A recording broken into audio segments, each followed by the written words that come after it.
భారతదేశ చరిత్రలో తెలంగాణకు ఒక ప్రత్యేకత ఉందని జనసేన అధినేత పవన్ కళ్యాణ్ తెలిపారు.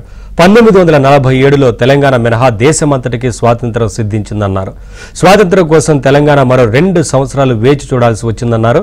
అలాగే తెలంగాణ రాష్ట్ర ఆవిర్భావం కోసం సుమారు మరో 60 ఏళ్ల పాటు ఎదురు చూడాల్సి వచ్చిందన్నారు. తెలంగాణ రాష్ట్రం ఏర్పడి అప్పుడే దశాబ్ద కాలం పూర్తి చేసుకోవడం ఎంతో సంతోషంగా ఉందన్నారు. ఈ దశాబ్ది వేడుకల సందర్భంగా తన పక్షాన జనసేన శ్రేణుల పక్షాన తెలంగాణ వాసులందరికీ పవన్ కళ్యాణ్ శుభాకాంక్షలు తెలిపారు.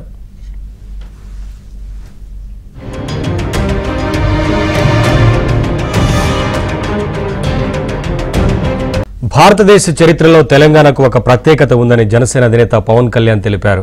1947లో తెలంగాణ మినహా దేశమంతటికి స్వాతంత్ర్యం సిద్ధించిందన్నారు. స్వాతంత్ర్యం కోసం తెలంగాణ మరో 2 సంవత్సరాలు వేచి చూడాల్సి వచ్చిందన్నారు. అలాగే తెలంగాణ రాష్ట్ర ఆవిర్భావం కోసం సుమారు మరో 60 ఏళ్ల పాటు ఎదురు చూడాల్సి వచ్చిందన్నారు. తెలంగాణ రాష్ట్రం ఏర్పడి అప్పుడే దశాబ్ద కాలం పూర్తి చేసుకోవడం ఎంతో సంతోషంగా ఉందన్నారు. ఈ దశాబ్ది వేడుకల సందర్భంగా తన పక్షాన జనసేన శ్రేణుల పక్షాన తెలంగాణ వాసులందరికీ పవన్ కళ్యాణ్ శుభాకాంక్షలు తెలిపారు.